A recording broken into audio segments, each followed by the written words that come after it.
Hello friends, welcome to scholar alight. मैं आज आपको इस वीडियो में मध्य प्रदेश जीके का पार्ट 7 बताने जा रहा हूँ। पार्ट 1 से लेके 6 तक ऑलरेडी मैं अपलोड कर चुका हूँ, तो आप लोगों से रिक्वेस्ट है कि पहले आप पार्ट 1 से लेके 6 तक देखें, देन पार्ट 7 पे मूव करें। और जो पहली बार इस वीडियो को देख रहे हैं तो आप लोगों से रिक्वेस्ट है कि पहले इस चैनल को सब्सक्राइब कर लें और हमारा जो फेसबुक ग्रुप है स्कॉलर अलाइट नाम से, उसको भी ज्वाइन कर लें। इस वीडियो में मैं जो क्वेश्चन कवर कर रहा हूँ वो बहुत ही इम्पॉर्टेंट रहेंगे आपके एमपीपीएससी के लिए। एमपी पुलिस का जो कांस्टेबल का भी एग्ज़ाम होना है और एएसआई का जो एग्ज़ाम होना है जुलाई में, उसके लिए बहुत ही इम्पॉर्टेंट क्वेश्चंस रहेंगे। और आने वाले जितने भी एग्ज़ाम रहेंगे मध्य प्रदेश के, जो कि व्यापम के द्वारा कंडक्ट कराया जाता है, तो उसमें जो क्वेश्चन आते हैं उससे रिलेटेड एमपी का जीके मैंने कवर किया है। ठीक है, चलिए पहला क्वेश्चन देखते हैं क्या बोल रहा है। अल्पक किसकी रचना है? अल्पक किसकी रचना है? तो अल्पक जो है आपकी है बाल कृष्ण शर्मा नवीन की रचना। किसकी है? बाल कृष्ण शर्मा नवीन की। तो अल्पक हो गई बाल कृष्ण शर्मा नवीन की रचना। किस राष्ट्रीय उद्यान में रेप्टाइल पार्क, मतलब किसको रेप्टाइल पार्क का दर्जा दिया गया है? तो पन्ना को दिया गया है रेप्टाइल पार्क का दर्जा, या राष्ट्रीय उद्यान में रेप्टाइल पार्क है तो पन्ना हो जाएगा इसका आंसर। राला मंडल क्या है? राला मंडल, तो राला मंडल जो है एक अभ्यारण्य है। ठीक है, राला मंडल क्या है? राला मंडल जो है एक अभ्यारण्य है। मध्य प्रदेश में जट्रोफा बायोफ्यूल संयंत्र कहाँ लगाया गया है? जट्रोफा बायोफ्यूल संयंत्र कहाँ पे लगाया गया है? तो ये लगाया गया है आपका मंडला में। कहाँ पे लगाया गया है? मंडला में। मध्य प्रदेश का प्रथम रत्न परिष्कृत केंद्र कहाँ स्थापित किया गया है? रत्न परिष्कृत केंद्र मतलब जहाँ पे हीरों को तराशा जाता है, रत्नों को तराशा जाता है, तो ये लगाया गया है आपका जबलपुर में। ठीक है, जबलपुर जिसको संस्कारधानी के नाम से भी जाना जाता है, तो वहाँ पे रत्न परिष्कृत केंद्र की स्थापना की गई है। मध्य प्रदेश में प्रथम चीनी मिल कब स्थापित की गई थी? चीनी यानी शुगर है ना, शक्कर। तो चीनी मिल कब स्थापित की गई थी? तो ये स्थापित की गई थी 1934 में। कब स्थापित की गई थी?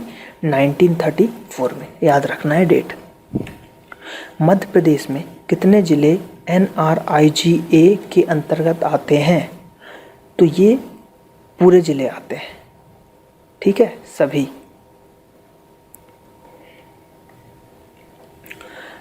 थापा क्या है? थापा क्या है? वैसे तो थापा सरनेम भी है, लेकिन थापा क्या है? थापा एक लोक चित्रकला है। क्या है?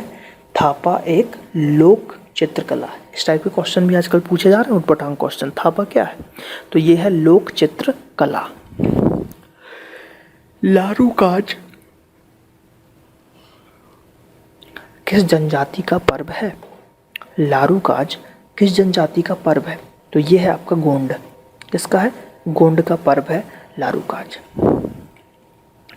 खैरागढ़ किसके लिए प्रसिद्ध है? खैरागढ़ किसके लिए प्रसिद्ध है? तो खैरागढ़ है आपका संगीत विश्वविद्यालय के लिए प्रसिद्ध है खैरागढ़। तो आपको याद रखना है कि खैरागढ़ जो है संगीत विश्वविद्यालय के लिए प्रसिद्ध है। मध्य प्रदेश में सशस्त्र पुलिस परीक्षण केंद्र कहाँ स्थित है? मध्य प्रदेश में सशस्त्र पुलिस परीक्षण केंद्र कहाँ पे स्थित है? तो ये है आपका महू इंदौर में। और अगर पुलिस ट्रेनिंग की सिर्फ बात करें तो वो है आपका सागर में। ठीक है, पुलिस ट्रेनिंग ओनली सागर में है, लेकिन सशस्त्र पुलिस परीक्षण केंद्र है आपका Mau Indore. Peace of mind के लेखक कौन है? पीस ऑफ माइंड, तो पीस ऑफ माइंड के हैं उमा भारती।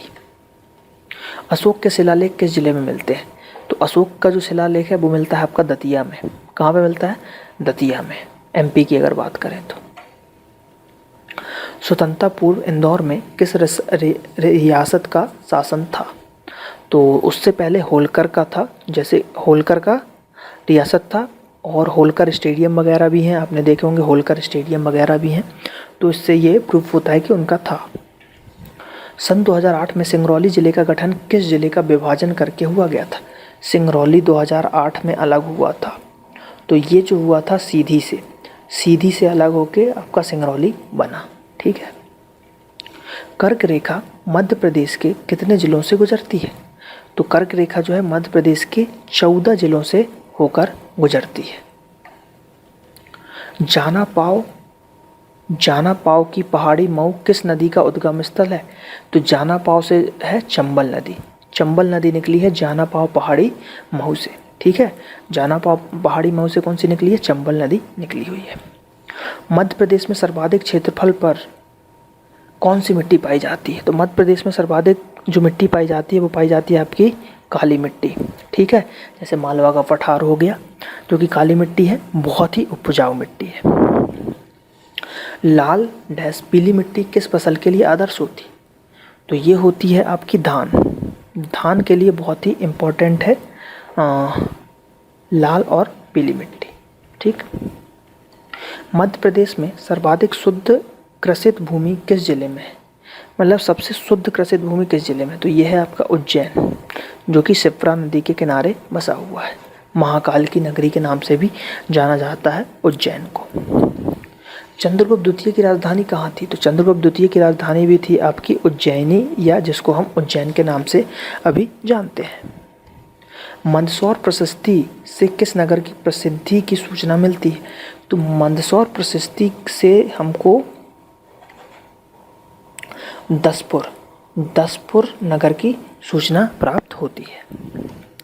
15 अगस्त 2003 को अशोकनगर जिले का गठन हुआ। ठीक है, तो अशोकनगर जिले का गठन हुआ तो वो किस जिले से हटा था? मतलब किस जिले से हट के, जैसे सिंगरौली जो था वो सीधी से अलग हुआ था, तो जो ये आपका अशोकनगर था तो किस जिले से टूट के बना?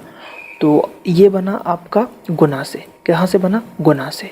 तो ये आपको याद रखना है, गुना से टूट के बना आपका अशोकनगर, और सिंगरौली जो है सीधी से टूट के बना। ठीक। बुंदेलखंड का पठार की सबसे ऊंची चोटी कौन सी है? मतलब बुंदेलखंड का जो पठार है उसकी सबसे ऊंची चोटी कौन सी है? तो उसकी सबसे ऊंची चोटी है आपकी सिद्ध बाबा की चोटी। और धूपगढ़ की चोटी जो है ये एमपी की सबसे ऊंची चोटी है, और ये कहाँ की है? ये सतपुड़ा मैकलने की है धूपगढ़ की चोटी। और यहाँ पे लेकिन इस क्वेश्चन का आंसर क्या है? सिद्ध बाबा की चोटी। तो ये हमारा पार्ट 7 था। यहाँ पे आप MPGK का पार्ट 6 देख पाएंगे इस लिंक पे क्लिक करके, और जैसे ही MPGK क्विज पार्ट 8 अपलोड होगा तो ये लिंक भी एक्टिवेट हो जाएगी, तो आप इसको भी क्लिक करके देख पाएंगे। तो आप लोगों से रिक्वेस्ट है कि पहले इस वीडियो को पूरा देखें, देन अगर आप फर्स्ट टाइम इस वीडियो को देख रहे हैं तो मेरी आपसे रिक्वेस्ट है कि पहले पार्ट 1 देखें, 2 देखें, 1 से लेके 6, 7 तक पूरे पार्ट को कंटिन्यू करें। हमारे MPGK का जो डिटेल पार्ट है उसको भी देखें, जिससे आप लोगों को प्रॉब्लम नहीं जाएगी आने वाले एग्ज़ाम्स में। जिन्होंने अभी तक मेरे चैनल को सब्सक्राइब नहीं किया है तो उनसे रिक्वेस्ट है कि आप मेरे चैनल को सबसे पहले तो सब्सक्राइब कर लें। और ये हमारा फेसबुक पेज है www.facebook.com/scholaralite, तो इस फेसबुक पेज को भी लाइक करें। और हमारा फेसबुक ग्रुप है जो कि स्कॉलर अलाइट के नाम से है, तो उसको भी लाइक करें ताकि ज़्यादा से ज़्यादा मैं आप लोगों को वीडियो शेयर कर पाऊँ। ठीक है, चलिए, थैंक यू।